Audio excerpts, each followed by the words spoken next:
And welcome into a special postseason edition of the Mizzou Central Postgame Show right here on STL Sports Central. My name is Chris Pelican, joined by former Tiger tight end and broadcaster Vic Faust, Grant Salzman running things behind the scenes for us, in front of the scenes as well. Tigers lose in the Gator Bowl 13-7 to the Virginia Cavaliers. They wrap up their season with a record of 8-5. Guys, there's a lot to get to in this thing. Obviously, there's a whole bunch we can talk about within this game itself. And folks, as always, we are expecting you to jump in and join us with your comments in the YouTube chat. While you're in there, please hit the like and subscribe button and help us out in that fashion. But we'd love to hear your thoughts on what transpired tonight in Jacksonville. So guys, Vic, I'll start with you. 13-7. Again, they fall to 8-5 on the season.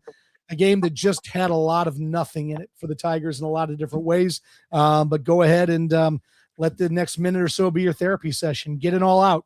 Yeah, I was staying quiet on purpose. It's hard for me to feel good about the season the way that it ended, number one. Number two, Virginia is not a cakewalk. I want to give Not at Virginia all. credit. They're a very disciplined football team, and their coaching staff is better than the Missouri coaching staff. They proved it tonight. They have a disciplined football team. They had a very creative game plan on offense. They kept Missouri's defense off balance. Missouri showed up to this game almost as if nonchalant. They didn't care. We also saw the impact of Trotter, in my humble opinion, on defense, especially in third and fourth down. And then from an offensive standpoint, we realized why Eli Drinkwitz is not a play caller at this level. As bad, and I'm not trying to be disrespectful or mean, I like him. I think he's a great CEO. He is not a game day coach. And that's pretty simple. And that's not being mean, that's being honest. And the other part about it is bad of a year, struggles as Kirby Moore had. Eli made Kirby look really good tonight. Matt Zollers on his final drive showed us some talent that he had. Virginia was sitting back, but Matt Zollers is not ready to be the starting quarterback for this Missouri football team next year. Nowhere even near. And I said that on my show with Grant earlier this week. They have to go out and pay big money to get a quarterback. Zollers has an arm, but he is not ready. So I'm frustrated. The team did the defense. It feels like they played a bad game, but they only give up 13 points. And they just uninspiring football. I feel most bad for the people who spent money to go watch that pathetic display of a football game because that was brutal, horrible, any other way. And Eli's like, oh, shucks, darn on the sideline. It's all good, talking to the media. No, that was not the look I wanted to see. So I'm frustrated from that standpoint. Just an undisciplined football team that we saw all year. Grant Salzman. Yeah, I mean, to Vic's last point, undisciplined. That second to last drive, you have a 3rd and 1. It finally seems like there's some momentum. Your defense forces a 3 and out, then gets the stop on 4th down. It finally feels like, here we go. Hardy just gets a 10-yard run, gets 9 more. You have 3rd and 1, and you false start. And it's things like that on the 4th and 1 from your own 20-yard line. Nobody in the stadium thought Mizzou was going to snap that ball. You were hoping there'd be one guy on Virginia that thought they might and jump, and somehow your right guard jumps offside. That might have been, and I tweeted this, the most undisciplined penalty Missouri's had all year. I mean, it is obvious. Everybody knows Mizzou was not snapping that football, but one guy jumps. Vic, I know you were frustrated with the defense. The defense played fine. I mean, part of it was because they didn't. Not on 3rd down. No, part of it was because there's not a lot of drives, possessions happening. So 13 points, it's not a great litmus test, but it was just an infuriating game. A game that at the end of the day doesn't matter that much, that still is just infuriating to watch. And I think it proved Matt Zollers can't be your guy next year. He can't be your sole guy. I mean, everything about it was terrible. And the play calling, I think part of it, Vic, was so bad, and not to give Drink off the hook because I thought he made some of the worst decisions of his coaching career today. But part of the reason the play calling was so bad because you couldn't throw the football to save your life. So it's hard to be a creative play caller when there is no threat of a forward pass being completed at all. So you can't really do too much. And then on top of it, you ran 9 plays until 5 minutes left in the 4th quarter. So it was just all really, really bad and disheartening. But man, if Brett Brown would have thrown that game-winning touchdown, that would have been a story, wouldn't it? Story. For a second, I thought Blood had it. I thought he had Yeah. it. But yeah, obviously in the world of replay, there was no chance that was ever going to happen. Tigers lose 13-7 to Virginia in the Tech Slayer Gator Bowl. They wrap up the season 8-5. This is the Mizzou Central postgame show right here on STL Sports Central. Vic Faust, Grant Salzman, Chris Pelican with you for the next however long we're going to be here to chew it up. We will talk about this game, but obviously a lot of the focus of the show today will be the thoughts on the team moving forward. And we've already sort of jumped into the quarterback situation. We will probably get into offensive coordinator situation and bring up Chip Lindsey's name in a little bit here. Obviously a lot of attrition on this team. So the defense, which Grant, I'm going to have to go ahead and agree with Vic on this one. And it's just because they didn't give up a lot of points. No, I agree. Yeah. You are outpossessed almost 2-1. That is on your defense. And so, and you know what, Vic, to your point, yeah, missing Josiah Trotter was a big deal because Khalil Jacobs did not play a good game. He was the guy out of position. I mean, I guess they just decided not to cover the flat on any passes today, which I don't understand what that game plan was. But Nicholas Rodriguez had a really nice game, and he looks like a guy who, again, we'll be able to rely on for a few years. At 215 pounds, it blows my mind. He's just a tank, and he goes after everything that moves. Heat-seeking missile. So obviously Matt Zollers is going to be the topic of conversation. And so I want to try to be as fair as I can in this because, again, the guy is 19 years old, maybe still 18. He didn't play his senior year of high school due to a broken ankle. He did get reps after the Vandy game leading up to A&M, 2 straight weeks of reps because they had a bye there. Obviously got 2+ weeks of reps leading up to this thing.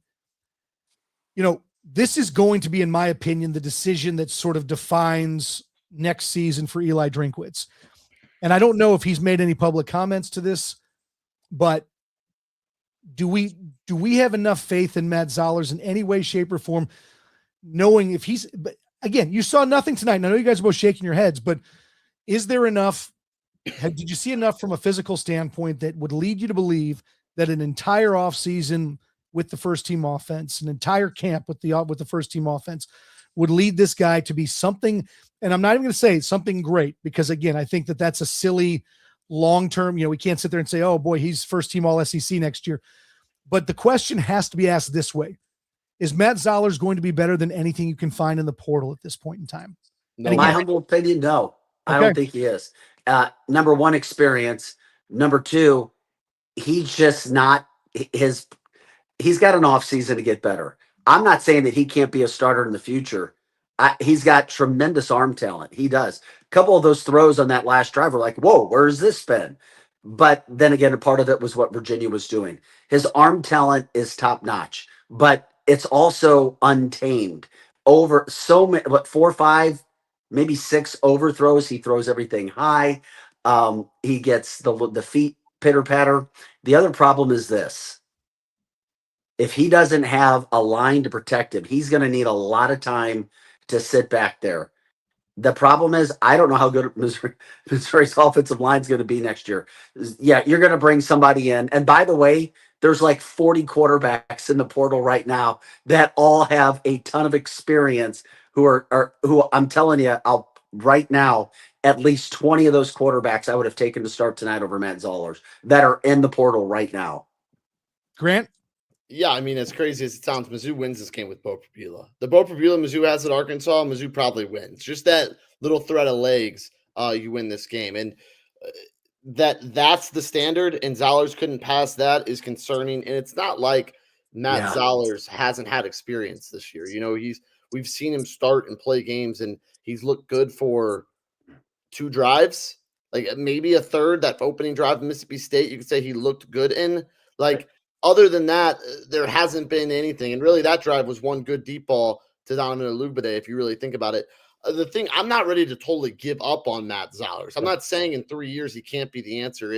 Is there patience with Matt Zollers, from Matt Zollers and from Mizzou? Because at the end of the day, if next year is his redshirt year, I think you're about right on pace to what Mizzou fans would expect from Matt Zollers, is that the keys are handed to him his redshirt sophomore year. Now, am I saying that means Mizzou has to go get a senior quarterback that only has a year of eligibility? No. Like, you go get the best guy. The future doesn't matter. All you are worried about is the 2026 season. And then you can worry about 2027 after. So if you get a good QB in and he's a sophomore and you lose Zollers because of it, oh, well, like that's where I'm at right now with it. I would love, it seems like Zollers will stay for next year. And I think how he should be used is his redshirt year. He's the backup. And if stuff hits the fan like it did this year, okay, then he's the starter. Like, I don't think you need to bring in multiple guys that are ahead of him, but one guy that kind of like the Perdula situation, I think a guy that you would expect to start over Zollers should be brought in. Chris, can I add something, please? Yeah, absolutely. Zollers also needs help. Those receivers tonight were not getting open. I did see one time on a 4th down play where Zollers completely missed 2 wide open guys, including Coleman. However, he's got to have some help. I mean, the receivers were not wide open, and it was clear. I mean, he had time to throw the football, in my humble opinion. He did most of the time. But and he was not making the plays. He is not your guy coming back next year. And I'm just saying it from my football experience and knowing how guys progress. When you see, my football eye tells me no, and I agree with Grant.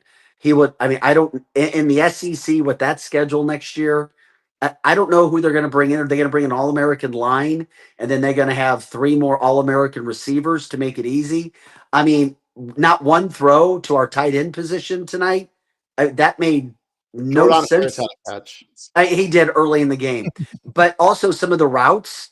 And this is one thing that I was frustrated with Drink about when it comes to helping Zollers.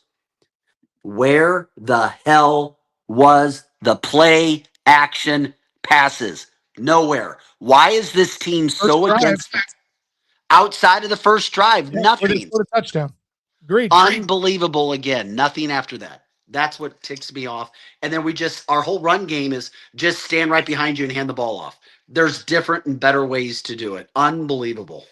I think, Chris, the most concerning thing about Matt Zollers, and Louis Riddick talked about this for a couple minutes, was his lack of anticipation. You know, ESPN showed a couple from kind of the all 22 angle, and there were guys open. You just have to anticipate the guy coming open. Like it's very rare at this level that you will have guys wide open that you can set your feet and throw to on those intermediate level routes. You have to throw them open a lot of times at this level. Obviously, every now and then you're going to get the guy streaking across the middle wide open, but you got to anticipate it. And I think the most concerning thing that I've seen is there's no anticipation really in Matt Zoller's game. The only time he looks comfortable is on a dead 9 route. You know, just throw it up to a Luke Bidet, throw it to Coleman on a crossing route, like the routes that are the easy, quick ones. But other than that, I have seen almost no anticipation out of him, and that is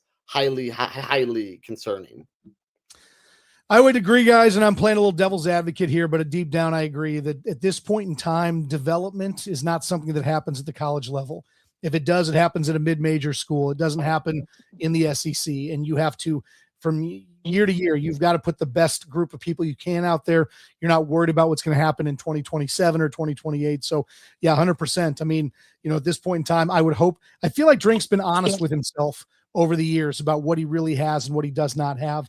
And as much as he might want Matt Zollers to be a guy that he pulled out of high school and turns into the next great thing at Mizzou, I don't know how he can honestly look at what's happened this year and say that I feel good next year going in with Matt Zollers and maybe some senior backup who is, who was the one guy from Jack Abraham, we're not going to do that, I think, this year. So, again, I don't know. It'll be really interesting to see, though, because again, Zollers was a coup in the recruiting world for him. Right. So it's like, here you go. Right. Because if you're Matt Zollers and all of a sudden it becomes evident that Eli Drinkwitz is looking for the guy to take over or be the guy next year. If you're Matt Zollers, why do you not put your name in the portal at that point in time? Again, so I don't know. I mean, I guess it comes down to money. And at the end of the day, there really doesn't need to be. I mean, it doesn't seem to make any difference at this point in time, whether you develop guys or not. It's transactional at this point in time. Year to year, find the best guys you can. Guys, this is the Mizzou Central Postgame Show, and it is brought to you in part by the Legal Buddy app. Life happens fast. 1 minute you're driving home, the next minute flashing lights are in the rear view. When trouble knocks, answer with confidence. With the Legal Buddy app, you can connect to a local attorney in seconds, whether it's a DWI, car accident, criminal charge, or traffic ticket. Download the Legal Buddy app today at legalbuddyapp.com. Register and use the code LEGAL to enter for a chance to win a $250 Amazon gift card. Always on your side. That is the Legal Buddy app. This is the Mizzou Central postgame show right here on STL Sports Central. Vic Faust, Grant Salzman with you. Tigers lose 13-7 to drop to 8-5 on the season to finish the year at 8-5. And guys, we've talked a lot about Matt Zollers. Ahmad Hardy's another name that came up a lot today, and obviously probably for his lack of work in this one. When I saw him come out of the game on the 4th and 2, it wasn't so much that I was like, oh my God, this, because look, all season long, you guys have been around for a lot of this. I don't like the just sort of national narrative that it is, you just give the ball to your All-American, just because you know what we saw against good teams was that it doesn't work to just give him the ball every time. You have to do different stuff. Now, granted, I will say on 4th and 2, when your season, or your bowl game is on the line, maybe he should have been in the game at a bare minimum as a decoy. But again, what were your thoughts on what we saw from Ahmad Hardy tonight? Grant's taken off on us a little bit, but Vic, I don't know that play, but beyond, I think he only ended up with 12 carries tonight. 15, for 89 yards. Yeah, it was a mismanagement by the offense and whoever was who's ever doing the play calling. It looked to me, and the guys I was watching the game with, like they were trying to cater to Jamal Roberts because they don't want him to leave. He hasn't put his name in the portal yet, and we're going to make sure that we please Jamal. Now, he's good, don't get me wrong, but it almost seemed like that was the case, Chris. And the last drive of the game, Jamal Roberts is in, not Ahmad Hardy, and Jamal gets 2 carries with no third down guy. And all due respect, he is that. That's been his with role. no timeouts. I'm like, okay, this makes no sense to me. Ahmad Hardy did not run enough tonight. Now, granted, they didn't have enough plays. They didn't have many plays. Their whole game plan was changed because Virginia's offensive line dominated Missouri's D-line. Those guys up front said, you know what? We're going to kick your arse tonight. And they did. And they owned. And where was McClellan for most of the night? It was a non-factor. And when they needed runs up the middle, they got them. Now, granted, when Missouri had to have a 3 and out, they got it at the end of the game, but it was too little too late. And I'm frustrated with how they used Hardy and Roberts tonight. Do I want them both back next year? Yes. Do I think Roberts should go? Yes. Because I think he's a feature back. Now, I've heard some reasons as to why he may want to stay at Mizzou, and hopefully there's money that keeps him in Columbia, but it did not work. And Hardy was not happy. I mean, last drive of the game, he's on the sideline, helmet's not on. And why isn't he even ready to go? And in the second half, coming out of the gate, he wasn't even really a non-factor. It's like, what? But they've got to come up with a different way. You can't just turn around and hand the ball off and say, here you go, every first down, second down, with an average offensive line. I would agree. I mean, and again, and that's, you're talking about Virginia's O-line beating down the Mizzou front 7 and I or 6 technically, whatever. I don't know if I agree with that wholeheartedly, but again, Vic, if we watched, you and I have been on the same page on the offensive stuff all year. What Tony Elliott and his offensive coordinator did tonight is exactly what you and I have wanted to see out of Mizzou's offense all year. Chandler Morris was moving the entire game. They were running wildcat. They were running motion. It's all this misdirection stuff. And so again, they prepared. Yeah. And it's like, that is the reason I think, because again, I mean, if you look at what Virginia did offensively in this game, it wasn't overly impressive. They certainly did enough to win. They held on to the ball. They converted 3rd and 4th downs. So, I mean, that in and of itself was impressive, but they certainly never gashed this defense. And again, I thought it was a really good contrast to see what Virginia did, basically saying, this is what I think we should have seen out of the Tigers all year in terms of movement and anything to create confusion on the defensive side of the ball. Can I comment on this in this moment right here? Chip Lindsey's not this guy. I mean, Chip Lindsey's the new hire. Go get a better play caller, more creative on offense. Chip Lindsey is not a creative play caller by any stretch of the imagination. Now, what I think now Mizzou fans are clamoring for that, but also clamoring, give the ball to the All-American on 4th and 1.5. What I think Chip Lindsey probably would have done right there is keep Ahmad Hardy in the game and ran it right up the gut and got the yard and a half. Because here's my argument. I know it's not that simple. It's not. When have we seen, how rare is it that Ahmad Hardy doesn't gain 2 yards on a carry? Even if Ahmad Hardy is stacked up in the backfield, I have more confidence in him gaining that yard and a half because it was a short 2 yards. Grant, in 4 games this year, there was a ton of times where Ahmad Hardy didn't get, against Auburn, he didn't. Again, but he wasn't losing yards a lot, though. He was still gaining.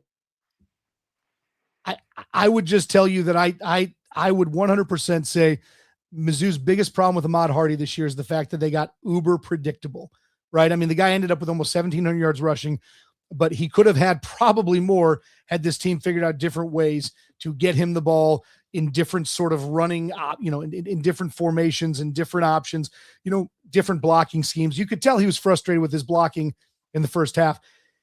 We saw, Vic, this week that Ahmad Hardy re-signed, right? Now, apparently the first tweet that went out was re-signed without a hyphen, so it looked like Ahmad Hardy resigned from Mizzou, which would have, been more likely our fate. But, I will tell you this. It feels good to know that he's coming back. On the other hand, I've been told by numerous people that, that last year, Kejuan Lacey also re-signed an agreement with Mizzou and then ended up at Ole Miss. Well, do you think there's any chance that Ahmad Hardy is not coming back next year? I would have said 100% he's coming back, but he was pissed tonight. And he played his drive, that last drive that he was in, he was really good. I mean, really good. Did you see his legs were running harder than they were all night? Yeah. But he was angry early in the game. The last drive of the game, he's not in the game and his helmet is off. Off. Yeah. You don't do, let me tell you something. When you as a player, you never take your helmet off if you're going to be in, because what if Jamal had a cramp? What, you don't have any timeouts. What if he gets hurt? You have to race in, and he doesn't even have his helmet on, and a coach isn't saying, get your helmet on. I don't know. I don't like how this game ended with Roberts and Hardy not being, Hardy is our number 1. Roberts is our 1B. And I did not like how it played out tonight. I didn't. It just leaves for some more drama, some more theater for this team, Chris, because we don't know what's going to happen with Roberts. And yes, Hardy is re-signed. The deal with Kejuan, though, he was signed, but he wanted more money. I'm going to tell you, I was told he wanted more money, and that's why. Hardy isn't a situation of money. Hardy's would be a situation of, hey, dog, did you forget about me? I barely, at the end of the game, broke the season rushing record, which should have been done a whole lot earlier. That's, and Hardy's got every reason to be frustrated. Well, let's hope that's not the case. Let's hope that's not I know, especially after this season, there was so much anticipation, and then what seemed like so much excitement just turned into a huge disappointing season. I'm sorry, 8-5 is disappointing. This isn't 1990. This isn't 2000. This is 2025, and you're playing in the SEC. Your coach is what, 6th, 7th highest paid in America. 8-5, losing to Virginia in a bowl game like they did is not going to cut it. And it shouldn't cut it. And you can't just be like, oh, yeah, this is all good. No, BS, because the scheduling gets a lot more difficult in the years to come. He is former Tiger tight end and broadcaster Vic Faust, Grant Salzman, Chris Pelican with you on the Mizzou Central Postgame Show, and it is brought to you by our business banking partners at Home Bank. From business lending to everyday banking, Home Bank has been with us since day one as a trusted partner. Business is not just about the numbers. It's about relationships, and with Home Bank, those relationships make all the difference. Home Bank is behind our team at STL Sports Central. Visit myhomebank.bank or call 855-577-2001. Home Bank, member FDIC, more than a bank. They are your business partner, and they do bring us the money moment of the game. And guys, I'll start off with my thoughts on money moment of the game. We talked about this in the text a little bit. 4th and 2, Ahmad Hardy comes out of the game. They run one of the play action plays that I think that Vic and I like, but Matt Zollers quickly realizes there's no one open in the flat, so he tries to run for the first down, And you made the point, Vic, that he was looking at the guy holding the stick at that point in time and not at the first. But boy, oh boy, I'm sitting there I'm watching giving him the benefit of the doubt. I the think fourth that's what he was doing. boy, not diving for that little marker on the sideline. Just, I'm going. And this is where I'm watching that. And I'm going, how do we trust the future of this program to this guy if he's not diving for that ball, for that play? And I don't know if he would have gotten it because there were two defenders there, but Matt Zoller's not picking up a first down on 4th and 2. My thoughts on money moment of the game, Vic, and then Grant, your thoughts. My money moment of the game was the money moment series once Virginia crossed the 50-yard line first drive of the second half. They asserted themselves, said, this is our game, and this is where the offensive line took over. They were better, bigger, badder than Missouri's D, and they wanted it better. Their coaching staff was smarter. They won the game in that opening drive, 10-minute drive, touchdown. See you later, Tigers. 8-5. Bye-bye. ACC, not SEC. Grant? Yeah, I guess I'll go. Those two taken. The two runs on that last drive of the game there are probably the two most cowardly play calls I've seen in my entire life. Why? I know. The first one's like, okay, like I see the thought, maybe like if you explain it to me, I maybe understand, hey, maybe we're going for 10, 15 yards there. The second one, under a minute left in the game at the 50-yard line, and you run the ball for 2 yards. It was one of the worst. I mean, kids playing Madden wouldn't even make a play call that crazy. Nope. I mean, it was one of the I don't, and if that doesn't show you the confidence in Matt Zollers in that moment, nothing will. That spoke, actions speak louder than words, and that spoke 1 million times louder than of where Matt Zollers is right now to Elijah Drinkwitz and this Mizzou coaching staff. That, look at that, a run on first down after he just made 3 nice throws in a row. So I would say that run is my money moment of the game and maybe the money moment of the offseason. Well, the money moment of the game is brought to you by Home Bank, the team behind our team at STL Sports Central. Visit myhomebank.bank or call 855-577-2001. So, guys, we can kind of put this thing to bed, but I mean, obviously, this game leading into the offseason talk, you know, it's all kind of one big thing based on what we saw from Hardy and Zollers. And, you know, you mentioned Chip Lindsey already, Grant. Vic, you know, I wanted to get your take. Obviously, Grant, not a huge fan of the Chip Lindsey hire. I didn't say that. Well, I mean, you said he's not the guy. I mean, I thought that. No, I said he's not the creative guy. If you're wanting creativity, it's not that. To your point. Yeah, exactly. And I will tell you that I texted Vic right after it got announced. And I said, I was looking for a young guy with a tricked up passing offense to come in here. I agree with you. That's not it. Vic, I'll start with you. Do you, for what you know about Chip Lindsey, which might not be a ton. I mean, the guy was a head coach at Troy, OC at North Carolina, most recently at Michigan. There is some background with Drinkwitz, right? They both have some Gus Malzahn ties, that sort of thing. What were your thoughts when you found out that Chip Lindsey is going to be the guy steering the offense? Because you and I both agreed on this throughout the course of the year, that when Kellen Moore was not going to be the guy if the way he was calling plays this year continued, right? Like Kirby. Kirby. I'm sorry. His brother is Kellen. Yeah. So Kirby Moore. So when he got the Washington State job, obviously I think it was like, wow, Drink just got bailed out of a really tough situation, having to get rid of a guy who, just got a big raise and all that stuff. So Kirby Moore gone to Washington State, replaced by Chip Lindsey. Your thoughts? I trust him. I trust Drinkwitz. I don't trust him calling plays, but I trust him putting the people in place. I went straight to my Michigan fans. I spent 11 years in Detroit. I covered Michigan football for 7 years. And the football guys that I know at Michigan love him, said that Sharon Moore and his small brain offense, Jim Harbaugh, run the ball 3 clouds in a dust when you don't have the personnel, that he was handcuffed. And the guys that I know say you're going to love him. And when Drake May says that he's responsible for him developing and being the quarterback that he is, and guys just don't say that. They don't. Then I'm like, okay, there you go. So I trust Drinkwitz with it. This guy's coach Drake May. and he's been around big time programs. And maybe there's something we don't know. Drinkwitz had a lot of time to make the decision, and he had a lot of people to choose from. Drinkwitz is a very smart guy. He is. He's very smart. And he gets credit in the SEC, believe it or not, as being a top quote CEO because these coaches are now more CEOs. He gets that credit in the SEC. So I trust it. Grant?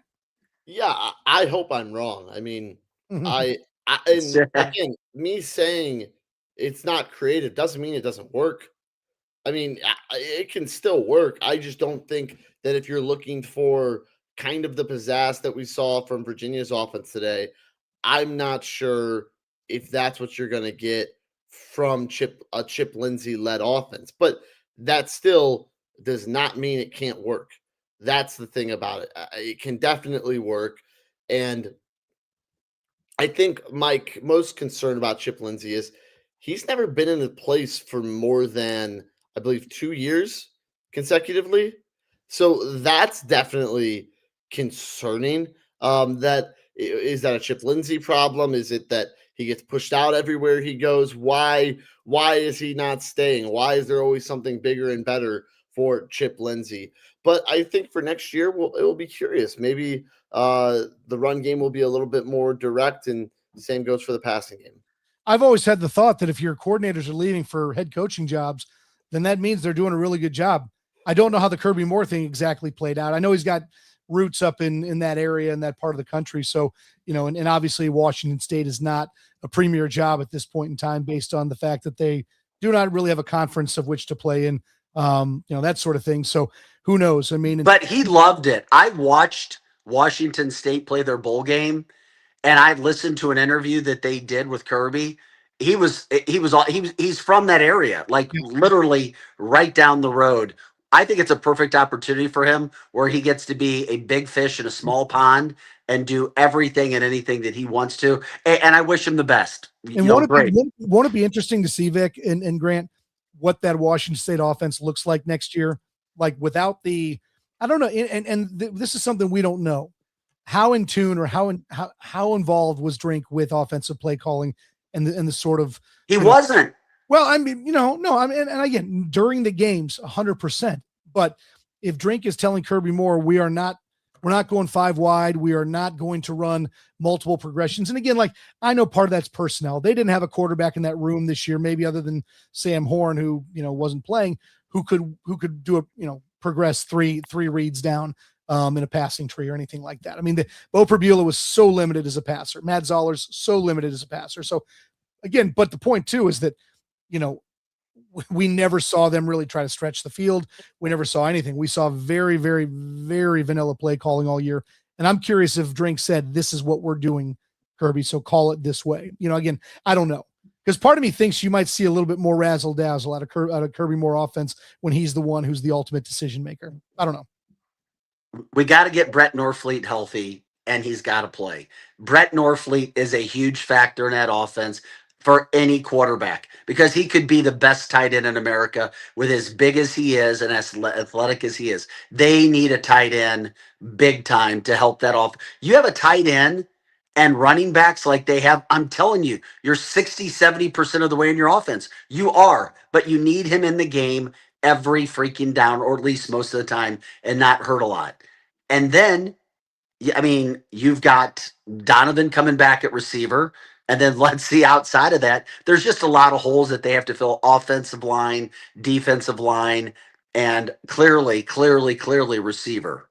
Well, let's chat a little bit about that too. Okay. So you just mentioned, we've talked about offense pretty much this entire show, right? And obviously the defense played a decent game from a statistical standpoint tonight. They did not make plays when they kind of had to make plays tonight. And I think that was one of the big differences in the game. You cannot hang this on the defense. The offense did almost nothing to win a football game tonight, but I'm going to read off some names. So this is what the Tigers are losing defensively only moving forward. So on the defensive line, Braylon Henderson gone, Kristen McClellan gone, Sterling Webb gone, Zion Young gone. Those 4 gone. Linebacker, Khalil Jacobs and Tristan Newsom, 2 of the 4 who saw very regular time this year. In the secondary, you lose Dalen Carnell, Jalen Catalon, Stephen Hall, Dre Nord, and Toriano Pride. All 5, with the exception of Marvin Burks, you lose 4 starters there. I mean, that's 11 total. Yep. And I'm sitting here and I'm saying Drink deserves a ton of credit for the way he has worked the portal over the years. He probably has done it as well as most coaches in the country. That is a ton to lose on an extremely good defense. That might be $4 million just on the defense. This is my question for both of you two at this point in time. I mean, how concerned are you about what they're going to have defensively next year? I've been telling Grant this. I love Grant because he's been keeping me somewhat level-headed, because I'm like, I've been talking about this for weeks with Grant on our Mizzou show. I'm like, I'm already seeing they're going to lose a lot of guys. And then on offense, my gosh, if Caden Green goes, holy moly, they've got they have like 4 positions just on O-line, not to mention those 11 on D. Now, here's the thing. Guys, January 2nd, the portal opens, and there are so many guys and good players in the portal now. This is where the coaches are now judged upon, and let's see how good Missouri is. There's players out there to bring in and replace them, but you can't forget that this was an incredible collection of defense. And maybe Missouri won't be as good this year on defense, but maybe they could do something better on offense. But that defense, I said it all year, was a top 5 defense in my humble opinion. Well, and here's the thing too, Vic. I mean, they're losing a ton of guys, as I just mentioned, but you do have Damon Wilson coming back. Hopefully, if Georgia doesn't sue him into oblivion, you've got Darius Smith coming back. You've got at linebacker Josiah Trotter and Nick Rodriguez. That could be one of the best linebacker combos in the SEC next year. Marvin Burks is a guy who I wish we'd see a little bit more growth from. Still too many silly plays, still too many out of positions. He is going to have to find a secondary. There is no 2 ways about it. They just don't have very many bodies in the secondary, and they lose 4 of the 5 guys at that point in time. But there is a front 7, and there's the start of a front 7. If Marquise Graciel can take another step, right? You got another guy who saw some legitimate time. So again, there are some people there, and you mentioned the offensive line. So obviously Connor Tollison and Keegan Trost both gone, 2 very, very high level players. If Caden Green goes pro, which you seem to think he will at this point in time, that's a tough one right there. So at that point in time, it's Curtis Pigler and Dominic Giudice coming back. If you are Vic, if you are Eli Drinkwitz at this point in time, you obviously have a finite amount of money. We heard him beg for more and more money throughout the course of the year. St. Louis businesses get involved, blah, blah, blah. Where does your money go? How do you split it at this point in time? And again, I don't know if it's 15 million, if it's 20 million, if it's 10 million, whatever. From a percentage standpoint, tell me where you're spending your money. If it's quarterback, O-line, secondary, where? Well, if you're going to give me that scenario, you start with a quarterback, 100% all the time, because we just talked about that to start the show. But on defense, here's the issue. You don't want to get into a bidding war with somebody for a player, and we don't have other monies. I mean, we don't know those totals, so it's difficult. They know what they have. It's just like being an NFL team and you're going into the NFL draft. What do you always hear? You take the best available player. You've got to take playmakers, and there's a lot of playmakers out there. You just can't get caught up with too much. You got to get the best collection of guys. And it's, you may go all in on one guy, and then before you know it, you were willing to pay 1.5 for a D tackle, and now the stakes have gone up to 2.3, and you're like, oh my God, we got to get out of this. And then you've maybe lost out on somebody else who's already signed. So this is where I do trust Drinkwitz, because why should we not? He's done so well the last couple of years. Yeah, absolutely. It'll be very interesting to see. I don't know. We got to see who's out there and who would consider Missouri. I mean, D-line is where they did so great this year. They stopped the run and they put enough pressure on the quarterback. Is there a pass rusher that could equal a Zion Young? McClellan was really good at up the gut this year. And then clearly, you've got to have a lockdown corner, at least one. You've got to have a top-notch corner. You have to. I mean, and I will sit here and I asked you the question because I wanted to answer the question. That's the way hosting works, Vic. So I'm going to tell you that I think that quarterback is if you've got to spend $3.5 or $4 million to get a guy, the best guy, You got to do it. And the reason for that is not I agree that they're replacing a ton defensively. I agree. They have very, very few playmakers, at receiver at this point in time. The offensive line could be a whole separate issue, right? If you have no one to block for a great quarterback, does it even matter at that point in time? Or running back. 100%. Having said that, I would tell you that if this team had slightly above average quarterback play this year, I think we are talking about them playing in a playoff game, this weekend at this point, or maybe they played in the first round.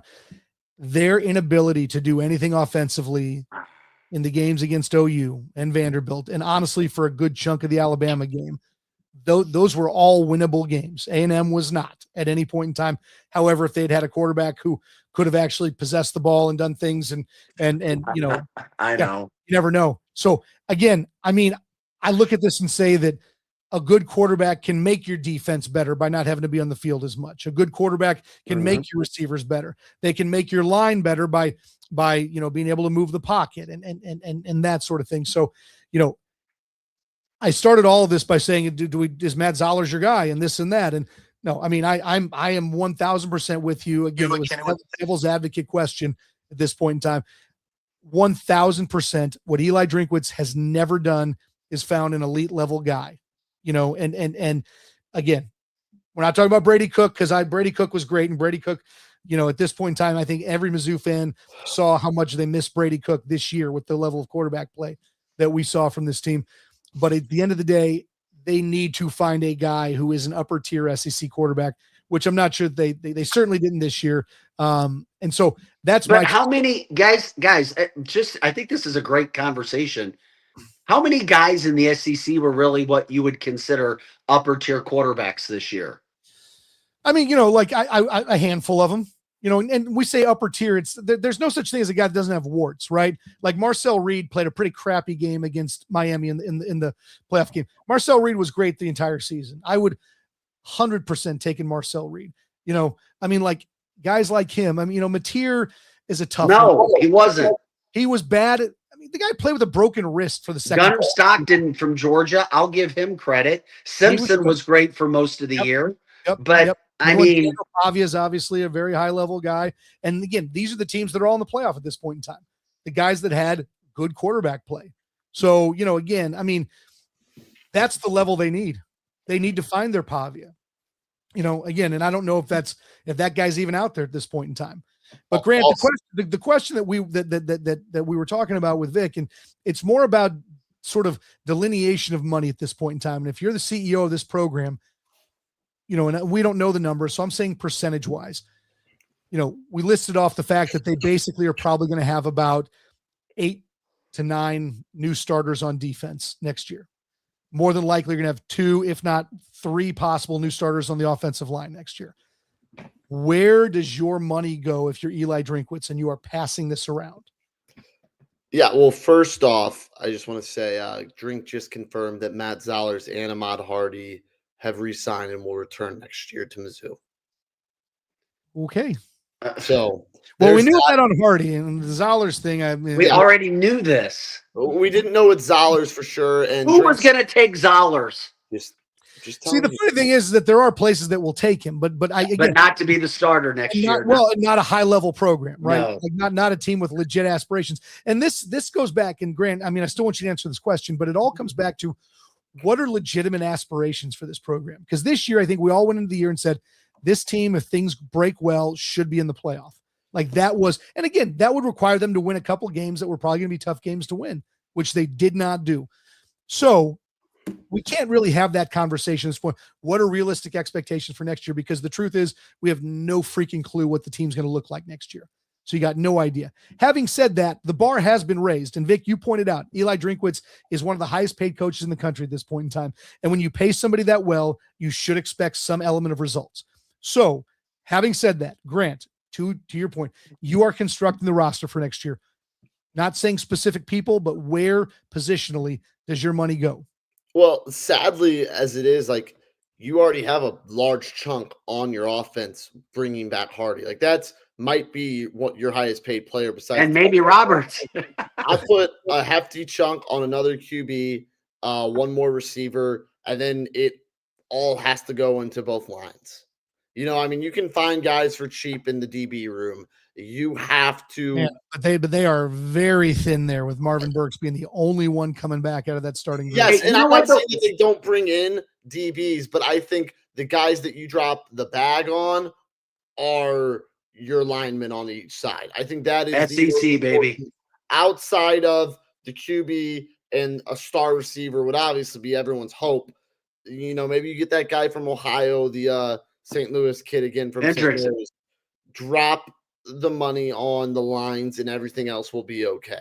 Like if your lines are dominant on both sides, you will find a way to win a lot of football games. But Chris, I think you brought up a really interesting point when you said about Zollers, like a team with aspirations, and then going on what Mizzou fans should aspire for this program to be. Because Vic and I talked about this, and I know what I'm about to say. Vic will probably scoff at a little bit, but I think that if you don't bring up Dennis Gates, sorry. No. If you told Mizzou fans that they are consistently an 8 to 9 win program, and once every 5 years they get into the college football playoff, that is far and beyond expectations. I mean, that is what Missouri, if Missouri can achieve that, I think that's the goal. And Vic's making, but he's not scoffing. He looks like he's about to explode. He does. And then every now and then maybe you'll have the years of 2 or 3 years of continued success like you did in the 2010s and the late 2000s. But if you're making the playoffs once every 5 years and the other 4 years aren't 4 and 8s or 6 and 6s, and you're competitive and you're going 8 and 4 in the SEC, sign me up. Sign me up. Like sign the dotted line. And if we look back at Drink's career so far, what was this year? 5, 6, 6. Yep, 6. 6. He would have in the new era made a college football playoff and would have been a win away from making a second. Obviously, that's before the expansion to 16 teams probably will happen. But so far, it's been a wild success. And the first few years were him building it. So this starts year 5. You won 8 games. That's the lingering around. Now you got 4 years to make a college football playoff, and then we reset again. And if he does that, it's successful. And people might be mad, but I like winning. I don't care how it looks. If Mizzou would have won this game. Vic, I know you. Grant is freezing up a little bit, but I think you. As he should have saying that stuff. Look, the internet has cut off Grant. Vic? No, we're just assuming we're going to make the college football playoff. Oh, yeah, we're going to make it. Yeah, we'll get one of these. And, yeah, wouldn't it be nice? I would love for us to make one college football playoff because I'm not trying to be the bearer of bad news. I'm just being honest. Right now, this football team, after what I saw tonight, and they've got to bring a lot of guys in, is a long way away from making the college football playoff. Come on, let's just be realistic. Yeah, but Vic, you don't have the quarterback, number one. You had the defense to be there. But you have to admit, I mean, at this point in time, your infrastructure as a program is more important than who is on the team. I say that from the standpoint of every year it is going to be a different team. Correct. The era that you played in, where like, that Gary Pinkel thrived in, of I'm going to go recruit a guy who weighs 205 and I'm going to put him in the weight room for 2 solid years. And then I'm going to teach him how to play the game. And by the time he's a 5th-year senior, he's going to be an All-American, right? Like gone, never to come again. Mm-hmm. At this point in time, it is year to year. Drinkwitz is a good CEO, right? I agree with you. I believe so. I agree with that too. He hasn't shown us otherwise. So to sit there and say they're not close to a playoff, we're working with incomplete. Yes, this team. I'm talking about what we have coming back next year right now, Chris. We don't know what they've got coming back. They've got to get so much. I mean, there's a lot that they have to put. I mean, it would be Drinkwitz's best job ever in the portal, and he has been good. But this year, there's a lot more kids that are in the transfer portal. That's the other side of this we haven't talked about. Not all these kids land in really good spots, but they're all leaving, or lots of them are leaving, including quarterbacks. A record-setting year for quarterbacks. So many good quarterbacks, which is why somebody at Missouri needs to make a decision on a good one, because there's several. But there's so many pieces that will have to be put together. They need to start giving a CEO portal award just like they do for the Doak Walker and the Heisman, because that's what college football is all about now, just like they have in the NFL when it comes to a GM of the year, They always get because executive they've awards. got so many guys they got to put in place for next year, a lot. So that's why I say just making the top 12, which really isn't the top 12 right now because of the conference winners. I mean, you got to be one of the top, what, 6 to get in now Yeah, outside of the conference championship. 8 maybe. Yeah, I guess maybe 8. Like And with an depends on how the SEC conference schedule, fall. and with an SEC schedule, Chris, um, that's a brutal ask. That's tough. I'm just trying to be realistic about that. Yeah. Couple of names just to throw out there. And these are the names if you ask the good old folks from AI about the top portal quarterbacks at the present moment. You got Brendan Sorsby coming out of Cincinnati. DJ I Lagway like him. is a guy I'd have no interest in.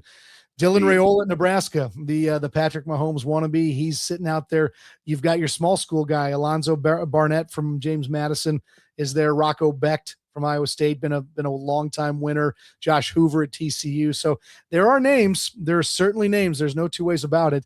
But again, I think Drink cast his lot with Bo Prabula this year. And obviously that did not reap the rewards that I think he wanted. So, well, and he wasn't their first choice. I've heard many stories on this, and I know he wasn't by a player. I was told that him and Mendoza got offers at the same time, and whoever took first. But Mendoza had a brother at Indiana who was going to take his visit. Prabula pulled the trigger a couple days after he got the offer. Done and done. Mendoza was never coming to Mizzou. He visited, got an offer. Yeah, and he didn't accept. He did not. Certainly not in the timeline that Eli Drinkwitz wanted. So Missouri's got to go out and get one of those guys. You know what's interesting talking about this too? Let's see where Prabula ends up, because what we saw as fans, these coaches know. I mean, who's going to bring him in and say, we're going to give you $2 million and you're going to be our leading quarterback? Obviously, people talk about, oh, it's his former Penn State coach, James Franklin, now at Vod Tech. That makes a lot of sense. Maybe the most. I mean, you know where he should go? West Point. He needs to be running the Army offense. That's exactly. Or Navy. That's where he needs to be.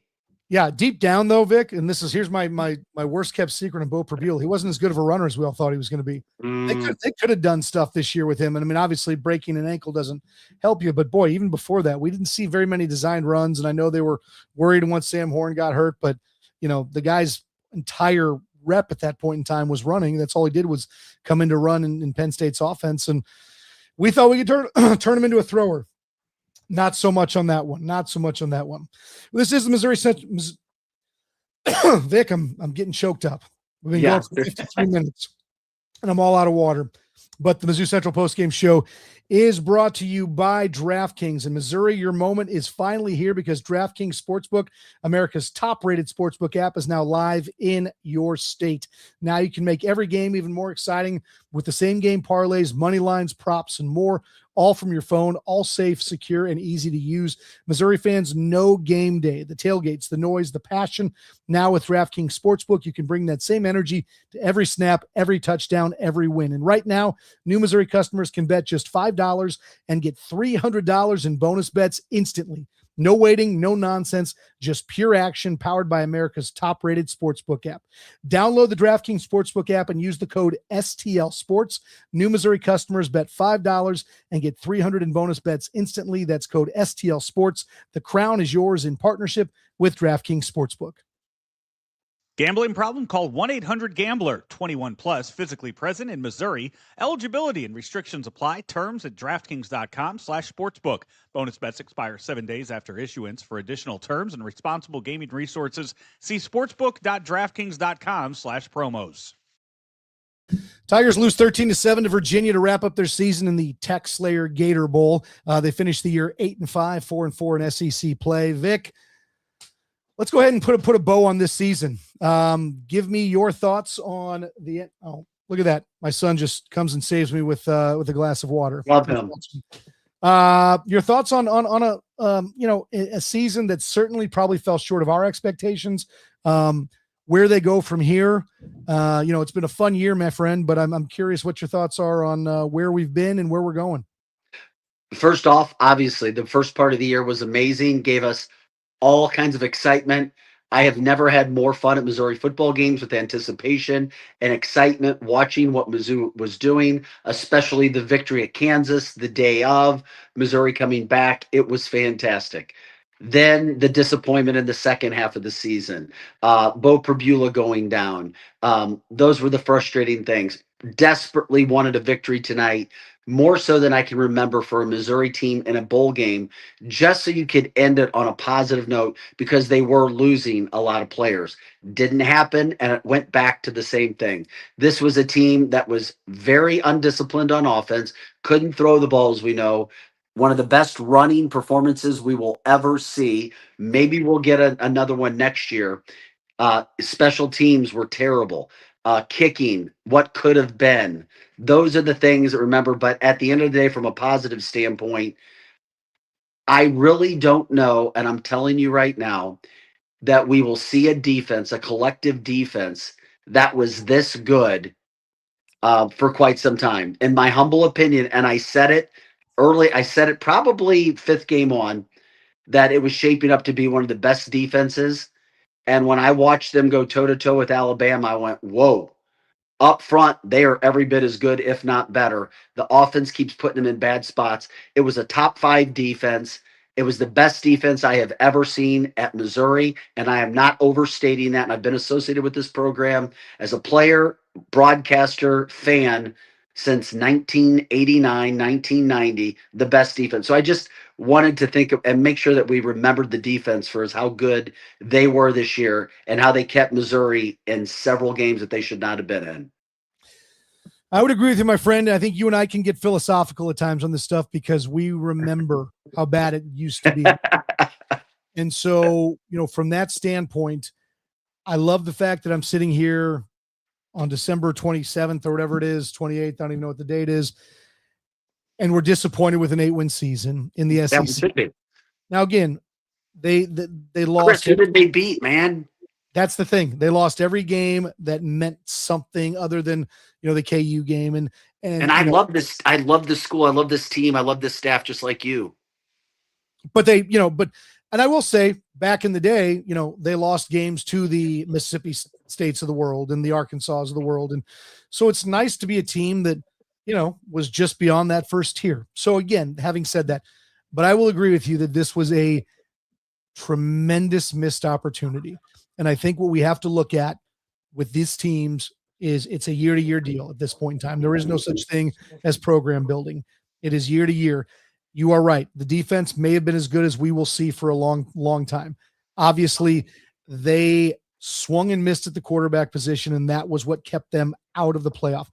The special teams injury to Blake Craig early in the year was just the most Mizzou thing to ever happen to us, so it derailed a lot of, probably, mindsets and play the way that the coaching went, knowing that there was nothing reliable in the kicking game at that point in time. Ahmad Hardy was absolutely brilliant. And obviously a guy who came with a lot of fanfare. I hated that they lost Kejuan Lacey because I thought the guy flashed a ton last year. He obviously had a huge season for Ole Miss, but I think we ended up doing pretty well in that exchange with Ahmad Hardy. I agree with you. I hope he comes back. And again, we haven't done a lot of comments because you and I have been blabbing and Grant's been blabbing, but Jerry Harrington basically said this offseason is the most important offseason in the drink era. And no doubt. And I agree with him wholeheartedly. There is momentum with the program. I don't think that there's no one who's happy tonight because all of their weaknesses and all of the problems from this season, there was a spotlight shine on. They all were exacerbated tenfold tonight, right? Poor quarterback play, strange play calling on offense at different times, right? All these things. Special teams was a nightmare again tonight. Discipline. So again, discipline, right? These things no one's happy tonight. Having said that, I'm excited about this offseason because I think we got the right guy to run the offseason. We don't have Dabo Sweeney sitting on his ivory tower talking about how he doesn't believe in the transfer portal and this and that.